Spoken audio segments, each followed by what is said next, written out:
Good evening. Welcome to Open Vibes. My name is Damika Eugene. I am your host, and I am joined today by Miss Tatianna Mott. Hello. How are you doing today, Miss Mott? I'm good, all things considered. How are you doing? I am doing well.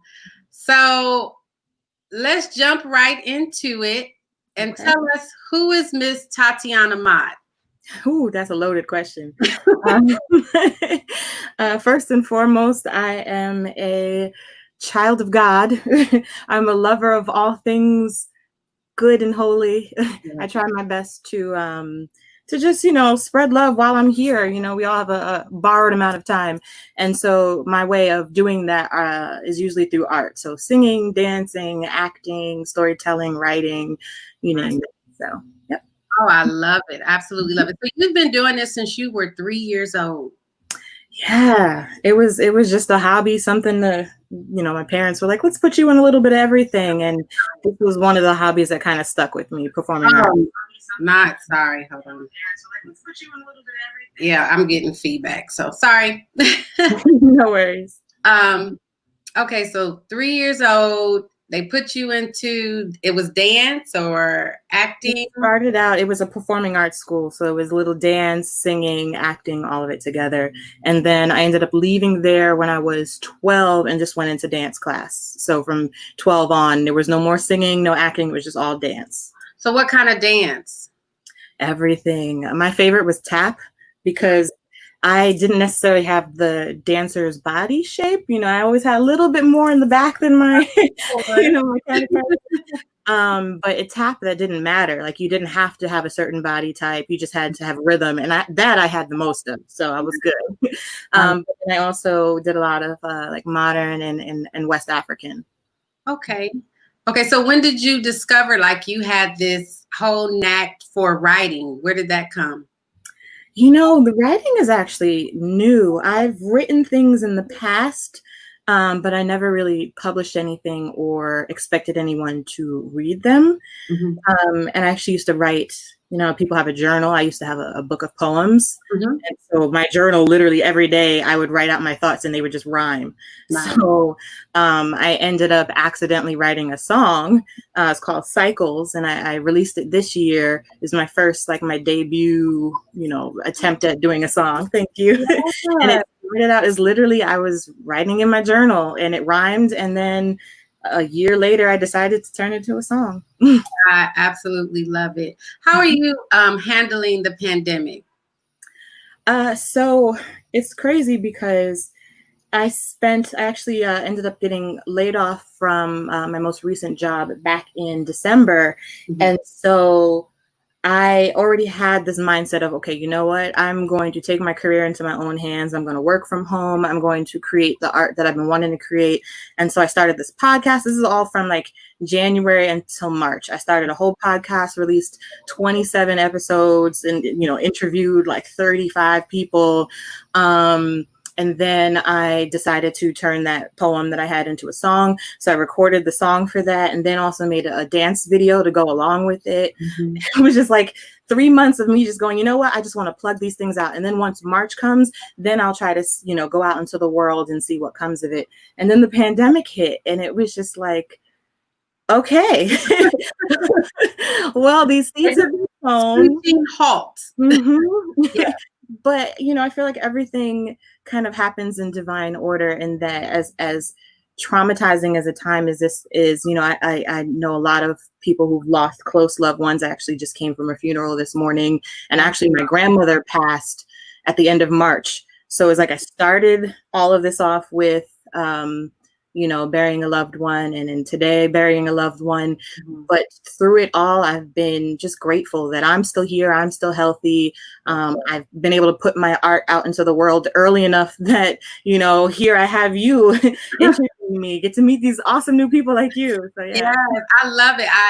Instantly I took to your energy, your spirit. It's just absolutely beautiful. Now, I do want to talk about how I ran across you, because I think that's that's major to me. And it's just like divine order and how things happen. But I do want to talk about, and I'm sorry about the loss of your grandmother. I'm kind of really, I'm not going to say kind of, I am very close to my grandmother. That's my sweet thing. So, yeah. So, can I talk about your grandmother a little bit? Can we? Sure. Yeah. I love it. So, you did a podcast about your grandmother. That was absolutely beautiful. Thank you. Dr. Sybil Lassiter. Yes. Okay, so tell us a little bit about, and when did you do that podcast? Tell us a little bit about it. So ironically, I'm in my brother's room actually. And that's one of my grandma's paintings. Oh, wow, phenomenal. Yeah, she painted that when he was a kid. Wow. And yeah, so she's an artist and an author. And I actually, a few years ago, maybe about 2 years ago, I visited her like twice a year. I would just get on the overnight Chinatown bus and go down to North Carolina to visit her. And 2 years ago, I can kind of tell that she wasn't quite as sharp as she used to be. She was still very sharp. Don't get me wrong. I mean, that woman was a professor of nursing back in the 50s. When we had stories for days. I can't even tell them all here, but she would tell me all the stories of things she's overcome and how she ended up writing 2 nursing textbooks because of what she saw and the failures within the medical field. Wow. But 2 years ago we were talking and I could tell that her memory was starting to go a little bit, and she knew it too. And I think she was feeling very self-conscious about it. So I said, you know what? I'm doing a project where I'm interviewing people, which wasn't true. I mean, back in my mind. It was there, but you and so I was like, if you'd be okay with me interviewing you, and she's like, me? But I was like, yeah. So that was literally I just pressed record and started asking her questions. And now here I am 2 years later, and she had just passed, and I had this new podcast, and I was like, okay, so it was there that whole time. I knew this was coming. For divine purpose, exactly. Mm-hmm. So I heard a little bit, and I know I'm all your grandmother, but I loved it because it was so intimate. It was very personal, but it was so needed. Tell us a little bit about the book she wrote and how that came to be. Yeah, so she wrote 3 books, and the first one was about what's it called? Multicultural Clients. I think that was the first one. And she would always tell me the story about how she was working in the hospital one day, and there was a baby that had been abandoned and it now had to be put into foster care. And she realized that the baby was abandoned because the family that baby came from, they had very strict religious values from whatever their culture was. It was that babies, or I guess girl children, couldn't only be touched by women hands. And so they asked for a female doctor, and the hospital, this is back in the 50s. The hospital was like, no, we'll just give them whatever we give them. So they were assigned a male doctor. And because their culture and their religion was so strict, they were like, well, we can't have this baby now. And so that baby ended up getting abandoned. And my grandma said that just broke her heart so badly that she was like, someone needs to speak up about this. So she wrote a book, and the book is literally a nursing textbook that says, in this culture, this is this, they need this, they want this is how they expect this. And then now in part 2, in this culture. So she literally breaks it all down for doctors and nurses to read. And that didn't exist until my grandma created that book. Phenomenal. So you are the fruit of her. Oh, yes. Amazing.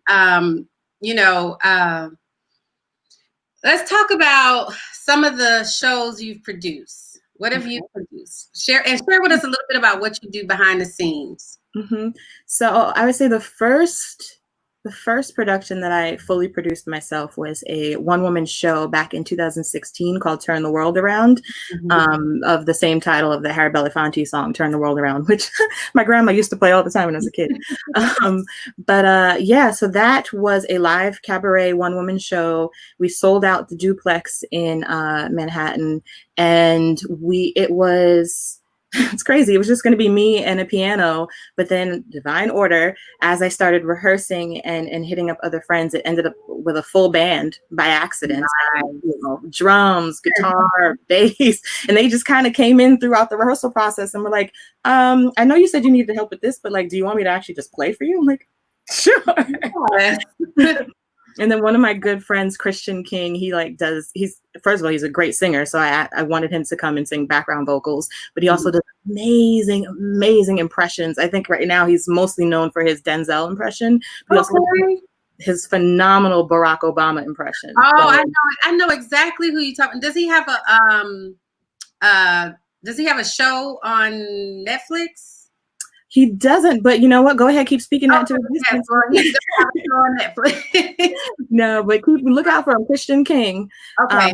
And so he even came in and did a little skit, and we sang a duet as Barack and Michelle. So it was great. And so behind the scenes, it was just a lot of planning and getting the rehearsal schedule down and arranging the songs, and a phenomenal music arranger, Asaf Gleisner. And he just kind of took what I had in my mind. I kind of hummed it to him, and he was like this. And I was like that. So, nice. Nice. You are just, you're talented. And I sense that from you. It's just all over you. And I was looking at Cycles and the theatrical portion of it, the energies that were flowing, that was absolutely beautiful. So where did Cycles come from? Where did it first from?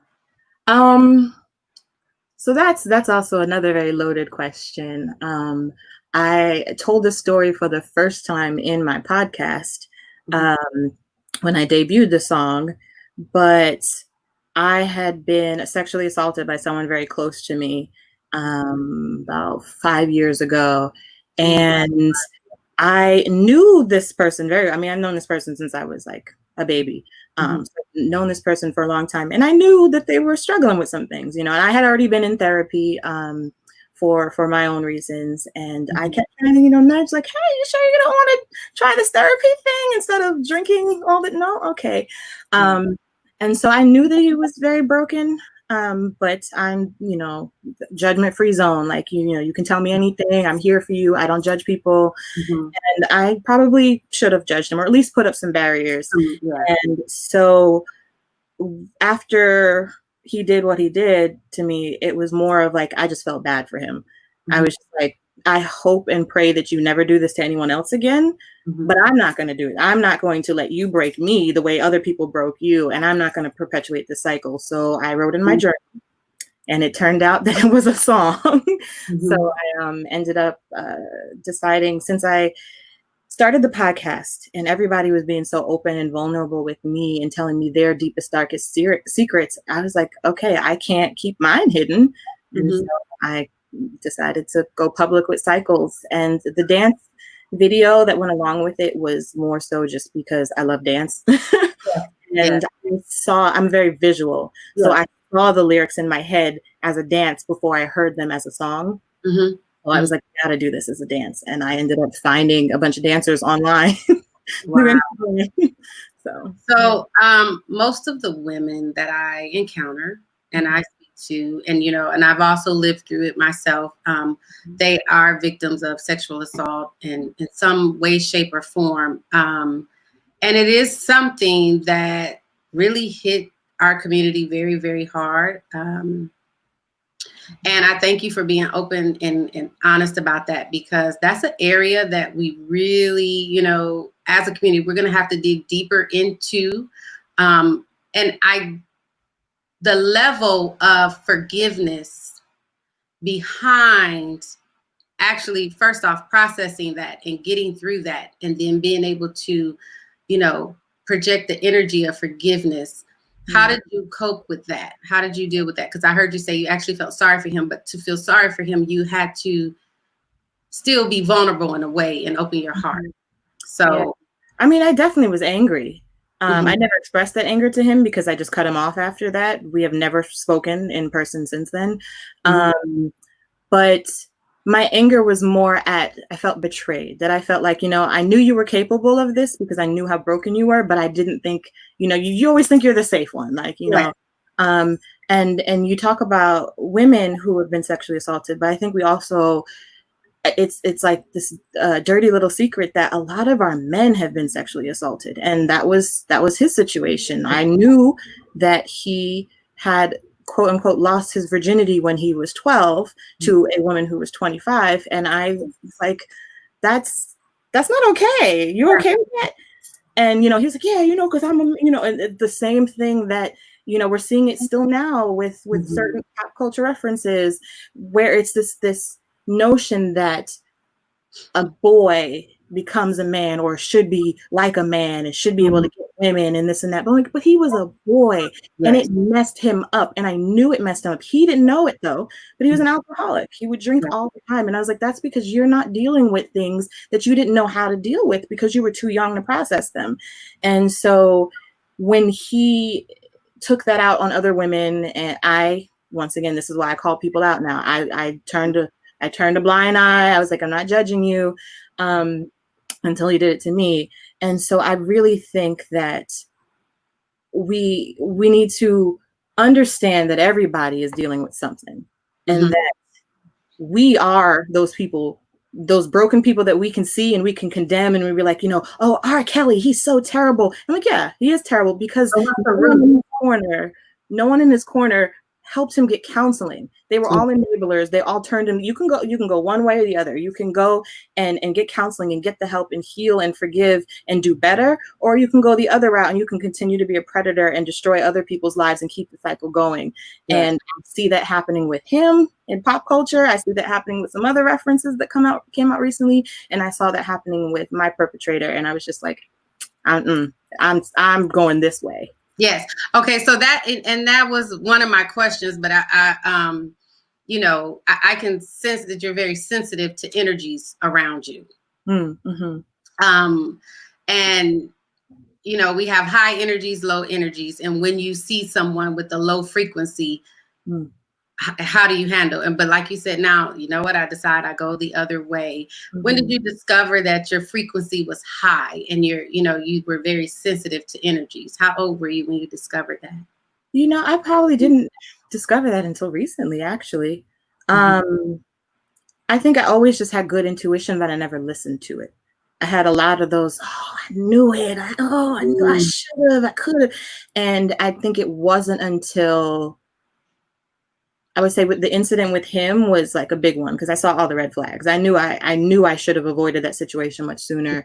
But I think even more recently, we're just doing the podcast and realizing that everyone that came on to do the podcast had a very deep story of enlightenment. Like they went through something terrible and have come out it, and they're grown, like they just blossomed.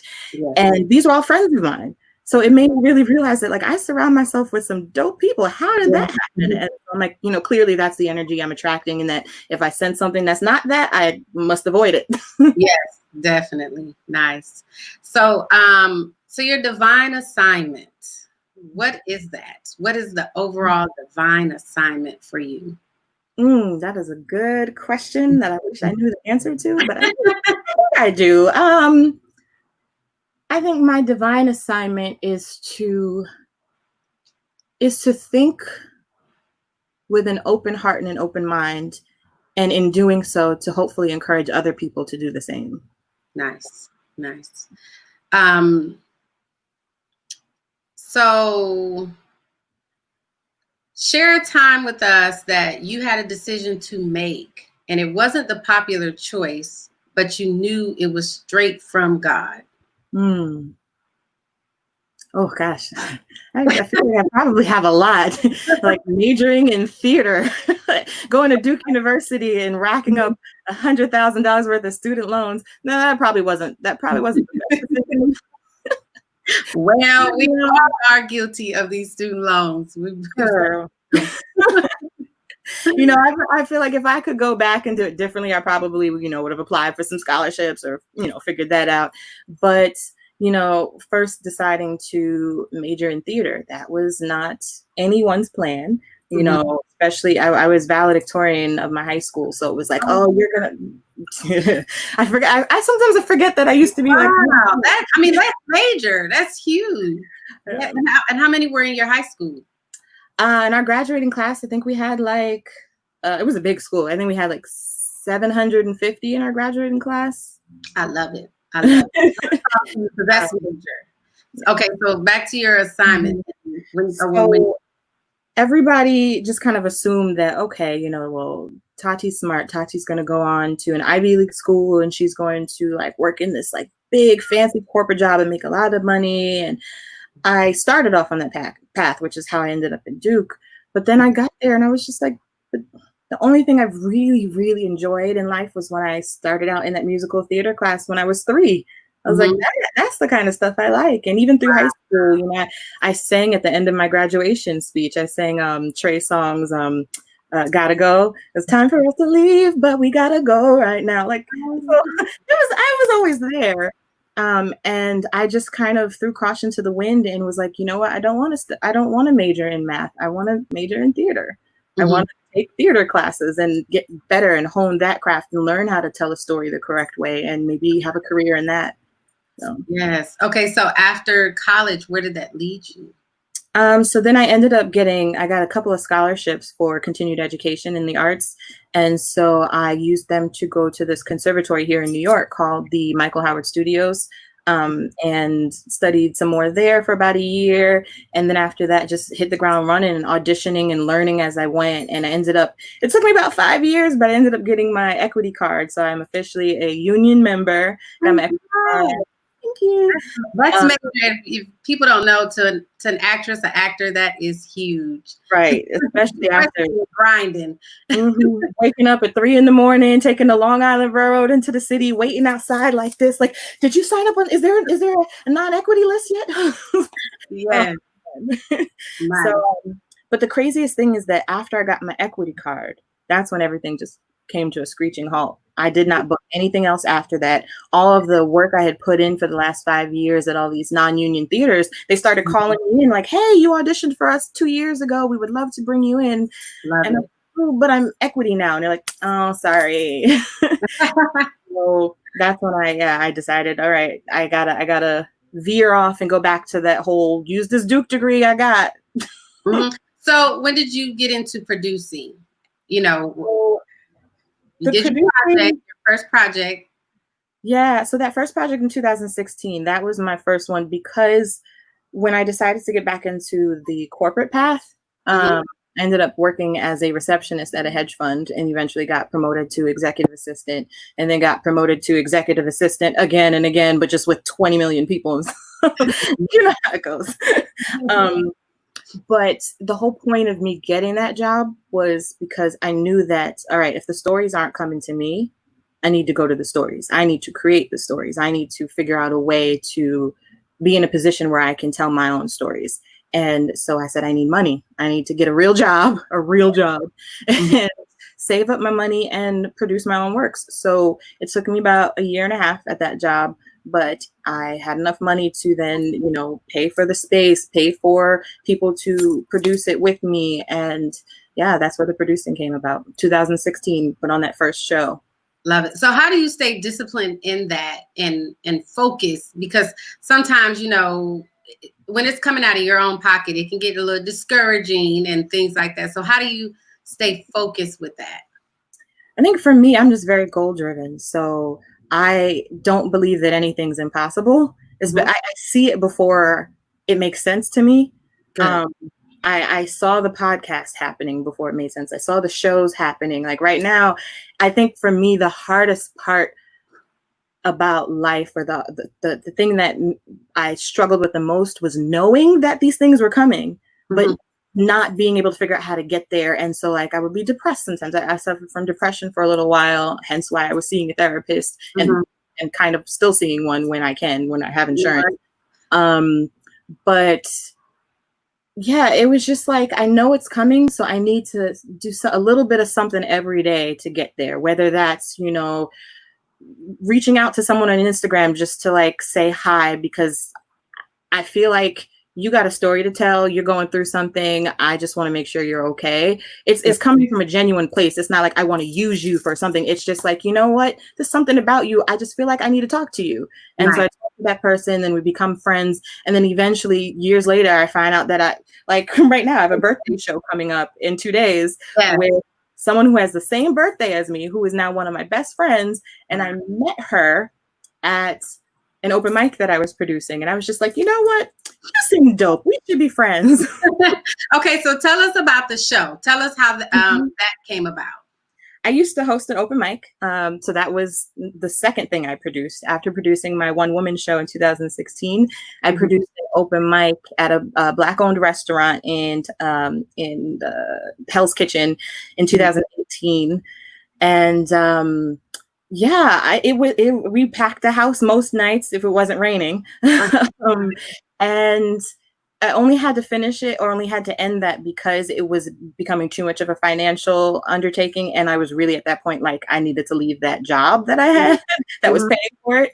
So I did that open mic for a while, made a lot of really great friends, and everyone to this day is still like, when's it coming back? When are you bringing back the open mic? And I'm like, oh, I don't know. I'm working on other stuff now. So I had planned to bring it back after launching the podcast and launching the song and the video. I was going to do like a one-night reunion show, bring the whole crew back together. And then the pandemic hit. So it was like, you know what? I still want to do something for my birthday. So we'll do an Instagram live version of it, bring the whole crew together and just have fun. Your birthday is Sunday?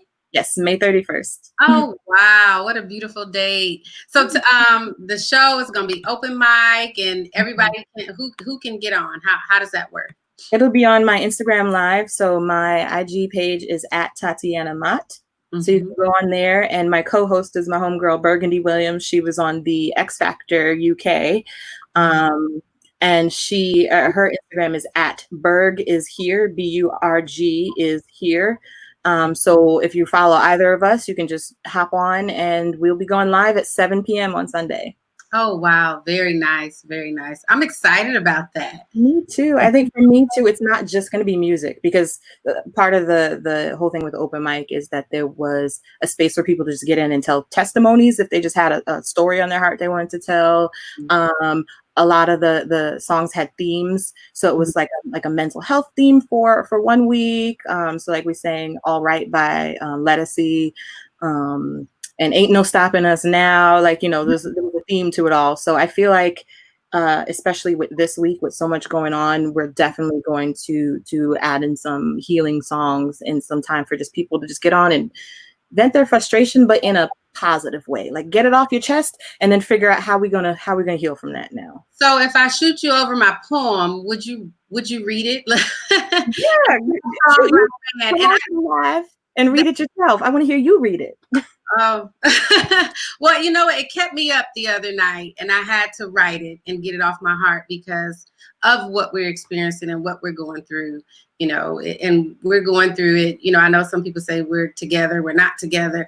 I feel like as a whole, as a race, as human beings, we are together. It's just some people vibe differently, and some people vibe higher than others. And we have to help those others get to where we know that we can be.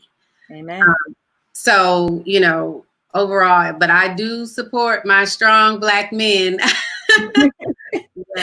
Yep. Lift it up and encourage. So that project is Sunday. So prior to, let's rewind a little bit. You were working on a huge project recently. Tell us a little bit about that and how that came to be. Yeah, so I was producing a show at the Apollo, which is crazy because I love the Apollo. I sang at Amateur Night in 2013. Wow. And to backtrack a little bit more, slightly off topic, but my grandma used to tell me stories about how she used to dance at the Savoy Ballroom. And so like for her 90th birthday, we threw her like this big Savoy Ballroom themed party. It had like live, like a big band and everything. It was great. Wow. So even though the Savoy Ballroom isn't around, the Apollo is still around. So I always made it a point to like be involved in the Apollo. I'm an Apollo Young patron. I donate as much as I can when I can. And yeah, so the Apollo has just been a part of my life. And recently I was working on production for Oprah's 2020 Vision Tour. And that kind of just came out of left field. I was working with Weight Watchers, with WW on the production side of it. And I ended up departing from that. And when I did, I was talking to these wonderful, wonderful young people that I met in the New York City subway system about 5 years ago. And I mentioned it to their dad that I was like, oh, well, now I got to figure out what my next move is going to be. And he's like, well, we're putting on our debut show at the Apollo. You want to produce that? And I was like, sure. Look at that. That was major. So in January, I was working on my podcast. I was working on the Cycles song, the Cycles video, and I was producing a show at the Apollo. I don't know what I was thinking. You were, you were doing what you're meant to do. And, that's, to me, how I see you is just the beginning. It's so much more that you're going to have your hands in. So working on all of that, how do you make time for you? That's a good question. It depends, because I feel like all of that is making time for me. Especially having, been in these corporate jobs recently, especially when the environments weren't very conducive to me. I couldn't wear this to work. I couldn't wear this to work. I couldn't wear this to work. So it even though those jobs, I needed those jobs, one, because they have taught me essential life skills and job skills that I'm using now on my own stuff and my own business. And nothing happens by accident. Everything happens for a reason. Those jobs allowed me to be able to start to build up a savings, start to learn how to invest in stocks. Like, I picked a hedge fund specifically because I'm like, y'all know how to use money. I need to learn how to use money. So listen and learn. And so as much as those jobs were great for what they were great for, slowly I was losing me in the process, and it was killing me. And so now that I'm no longer in those environments, and I'm choosing purposely not to put myself in those environments ever again, I think that even when I'm working around the clock and pulling all-nighters and not sleeping, I am choosing me. You're choosing you. Yes. Yeah. I love it. So I want to play a little game with you. Okay. And it's just simply, when you hear a word, I don't want one word. I just want you to sum it up. What do you think of when you hear these words? Okay. Okay. All right. The first word is light. Light. Oh, soul. I just see a soul. I told you I'm visual. I see a soul emanating from someone's body. Nice. Knowledge, experience, learning from your environment, learning from those who've come before you. Beautiful. Empowerment. Doing what feels right for you. Wisdom. Oh, this is the last conversation I had with my grandma was about wisdom. So I can go on and on about wisdom, but yes, wisdom, learning from your mistakes. Beautiful. Truth. Once again, doing what feels right in your heart. Trusting that voice, that inner voice. Some people call it a conscience, some people call it God. Trusting that's the truth. Nice. Universe. God is the universe. Everything around us, you can call it what you want to call it, but everything is encapsulated and we're all in this together. Yes. Love. Once again, God. No. Love. Unconditional. There's no, I don't think there's a such thing as conditional love. So something that is an unconditional giving and receiving of energy. Positive energy. Nice. Positive energy. Right. Ancestors. Say that one again. Ancestors. Oh. Our strength.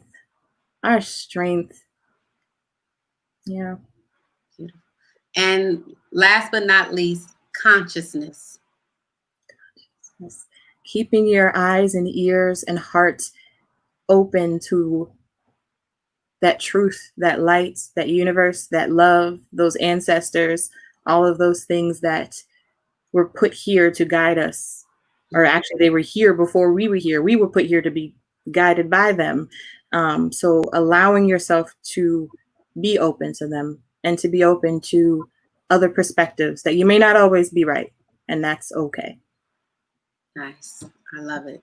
That was phenomenal. You ask great questions. Thanks. So your podcast, tell me, what is the essence of your podcast?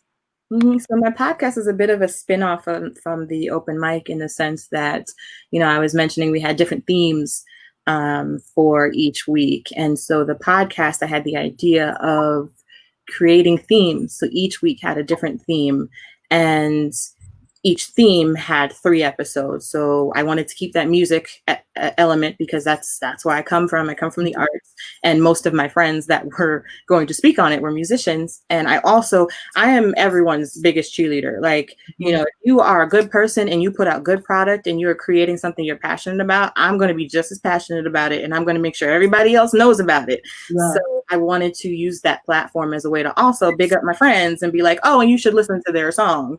So Mondays is Music Motivation Monday, where I spotlight a different artist, independent artist, pick a song of theirs that fits the theme. So whether the theme is new beginnings, grief and loss, thriving despite systemic oppression, power and forgiveness, like those are the type of themes we had. They would talk about their song, how the lyrical content fit that theme, why they came up with it, what their personal journey was to write that type of a song. And then Wednesdays would be words of wisdom. So it could be any of my friends that aren't necessarily musicians would just talk about a theme, and I would splice them all together. So when you listen to it with your eyes closed, you feel like you're in a group therapy session. And then Friday was a guided meditation. So it gave me a bit of a chance to kind of tell my story of why I picked that theme. And then also to do a 5-minute meditation, because I love meditations, but I realized that a lot of the voices sounded like the voices of my bosses that made me stressed. Wow. So I was like, if I keep hearing these Eurocentric voices that remind me of the people that are causing my unrest, I need to find meditations that sound more soothing, or sound like someone that I'm like, okay, girl, yeah. And so people always told me, they're like, oh, you have such a great voice, you should do like a podcast. And I was like, I'm going to do my own meditations then. So that's it. That you do. So when I listen to your podcast and I listen to your voice, it is so soothing. It's so serene, and there's an elegance to it, So it's very, very beautiful. If that's something that, any of you guys, talking to our audience, any of you guys are really, into, listen to Miss Tatianna Mott. I endorse her 100%. Oh, I thank you. And and I love to hear that, the nature of your podcast, because sometimes that's difficult for people to do. But I think when you have a sense of wholeness and a sense of balance, it's easier to project that outward. So I really love your energy. So I said I wanted to talk about how I found you, and and it really wasn't me finding her. It was just, I saw the video dance, and I was like, oh my goodness. But it was more than the dance. It was your spirit. It was your light that was projecting and radiating through my little phone. And I said, this girl is amazing. Oh, now, people do this all the time. They dance like that all the time. And, but you exuded, and so talk about the dance and what inspired that, and, Well, I'm assuming you're talking about Miss Tina Lawson. Yes, I am. So I'm a bit of a beehive. I do love me some Beyonce. Yes. And so not only am I following her, obviously I'm following her mom. And that day, man, when I tell you divine order, because I woke up that morning. So the funeral that I attended today was for someone who passed that morning. One of my longtime best friends since middle school, her mom passed away suddenly that morning. And And it was crazy because I literally had just gotten a message. My mom is an educator, and my mom forwarded me an email that morning showing me that she sent out my cycles video to her students as part of their Friday inspiration. And when I tell you, I like cried my eyes out because it just felt so valid. I felt so seen. And my mom, she's a social worker. That's my best friend right there. But to know that not only did she like the video so much, but she wanted to share it with the people whose minds she's currently shaping. So I just declared, you know what, today is going to be a great day. I woke up to the best news ever. And literally 5 minutes later, my homegirl texted me that she had called 911 for her mom, and then her mom passed. And I was just like, I didn't know how to handle it. And I was like, something in me broke. And I was just like, I need joy. So I went on Instagram, and the first video that popped up in my timeline was Miss Tina Lawson doing her really cute yet awkward dance. And I was like, oh, this is joy. Okay. And when I tell you, I let it loop for an hour because I was just like, I can't, if I turn it off, I'm going to start being sad. So I let it loop and I let it loop. And then I was like, I want to do the dance now. I know the dance. I started doing it. And then something was just like, you know what? Everybody's doing these dance challenges. Why don't you do one? You know this dance, put it up there. It'll be real weird because it's not an actual dance challenge. So I put it up just for the heck of it. And part of me was like, you know, there's a chance she might see this. And if she sees this, that would be really dope, because then she would probably be like, oh my gosh, how cool is it? This girl learned my really awkward freestyle. But then she reposted it, and it was like, when I tell you, my phone overheated, and I was like, what is happening? Well, it brought me joy. I saw it and I said, oh my goodness, it just brought me joy. And it was absolutely phenomenal. Wow. Hey, listen, divine order. I said it was going to be a good day, and even though it was probably a very terrible day, which it was, it was a very good day in the end. Yes, ma'am. And, sometimes we don't understand why God does certain things, but we know he will make all things good, regardless of how dark it is at that moment, and my condolences to your friend. And, I just pray she gets through this and have good success.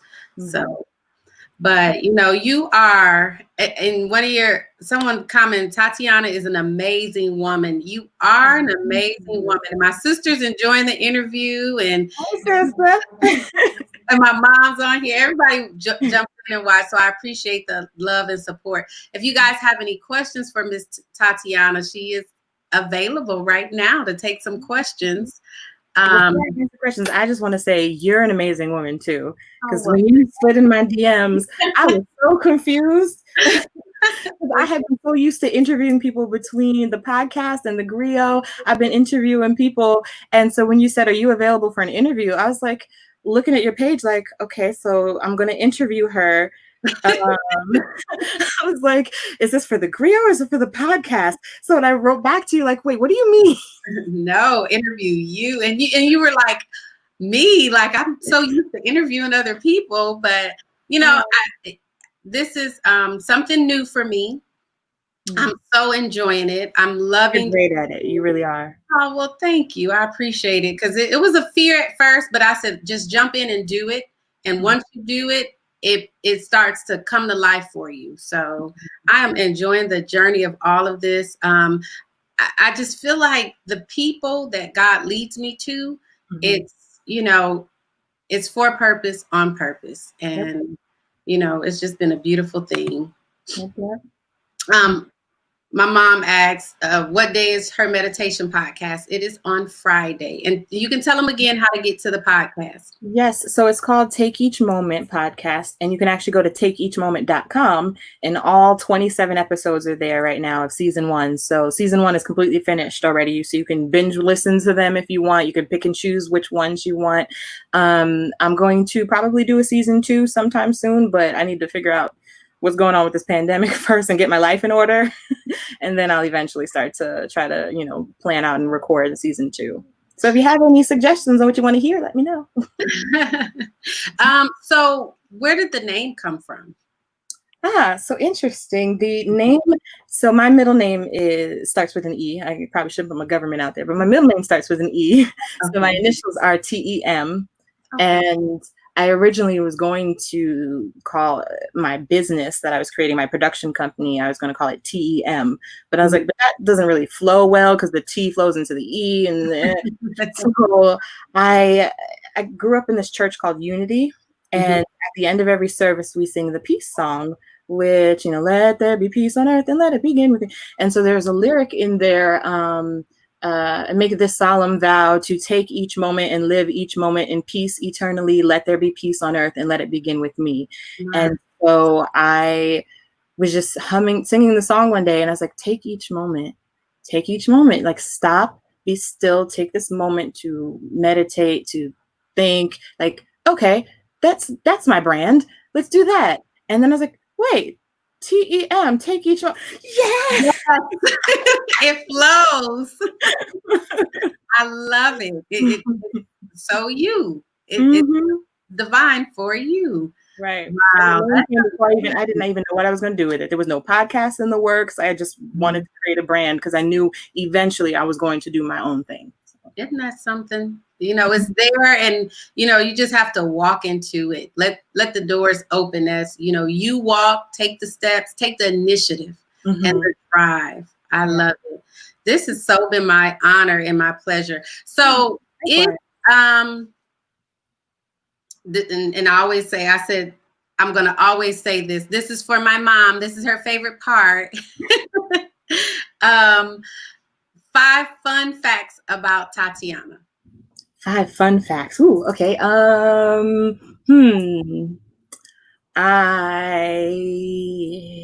have an older brother named Malachi, comes from the Bible, who also is in the arts. He's a musician as well. And for a long time, we didn't get along very well because I would always try to do everything he was doing. Okay. Well, he's your older brother. Right. So yeah, literally everything that I've talked about, he probably has a similar story. So yeah, fun fact, I am my brother's mini-me. Okay. Fun fact 2, in high school, I was in charge of like pretty much every club, including the JROTC program, the marching band, the school musical, the choir. Wow, a natural born leader. Yeah, and then when I got to college, I was like, oh, nobody wants me to lead anything. Fun fact number 3, I used to run cross country. Oh, wow. Run track. Apparently I was really good at that, and I was so good I was bored, and I was like, I don't want to do this anymore. See, Mom and Dad, you should have made me stick with it. Now I wouldn't have student loans. But so I can run I can run track, but I can't play basketball. Even though I'm 5'9". Fun fact number 4, I'm tall. Oh wow. And I'll come teach you how to play basketball. I can play a little bit. So when this pandemic is over, I got you. I'm holding you to it. Fun fact number 5, so the fact that I'm tall didn't deter me from, I stopped growing when I was 12. I stopped growing when I was in elementary school. But it didn't deter me from always wearing heels. I always had my little 3-inch heels in elementary school, graduated to 4-inch in high school, and now I'm pretty much in 6-inch heels all the time. Wow. And I also never wore pants. I only wore skirts and dresses until my last day of high school. So my entire yearbook is full of people going, oh my God, you're wearing pants today. Wow. Was there a particular reason? I just like skirts. I had another friend. She wore skirts or dresses and always had beautiful dresses all the way through high school. Wow. I get it from my mama and my grandma. All 3 of us just always in our best, Sunday best all day, every day. Not ladies, women of class. Yeah. Nice. So legacy, if you could be remembered for something, what would you want that to be? For making people feel good. I would like to, I know there are a lot of people in my past that I probably didn't make feel good. just, growing and learning. There are a lot of things that I'm looking back on that I'm like, ooh, I was a little bossy back then. So I would like my legacy to be that the people I came across felt good or felt better about themselves after having met me or interacted with me. Nice. No, it's called uncultivated leadership. That's what that was. Right, not bossy. It wasn't bossy, I but like that. or youthful ignorance. That's what I chalk all my bad stuff up to. It's youthful ignorance. I love it. Wow. Well, this has been so awesome, Tatianna. I am so grateful for your time, the time that you spent. We definitely will keep in touch. And I will be on Sunday. If people wanted to reach out to you, tell us the podcast again and about the show again. So my podcast is called Take Each Moment Podcast, and you can go to takeeachmoment.com where you'll see the podcast, all the episodes, as well as the Cycles video. The Cycles song is available on all streaming platforms. And then on Sunday at 7 p.m. on Instagram Live at Tatianna Mott. That's my name, Tatianna Mott. You can come and fellowship, enjoy with us. We'll actually also have some meditation in there as well. But I'm not going to let you off the hook yet because I am used to interviewing people, so I'm going to throw it back on you. And I would like to repeat your last question. And what would you like your legacy to be? Ooh, I would like it to be, honestly, my end game in all of this is God has put something in my heart. It's called Getting Girls to God. I have 5 daughters, and prayerfully, I'm doing the best that I can with them and grooming them. But Getting Girls to God is training young women how to be godly women, but also have a healthy balance in life and to encourage them to, from 9 through 18 to take advantage of doing their finances and, before they get to college, and you just balancing out life and having an understanding of what they're walking into once they become adults. So, and getting them to God, healthy relationships with God, self, parents, siblings, friends. I love it. Yeah. So that's my end game in this whole big thing of life, getting girls to God.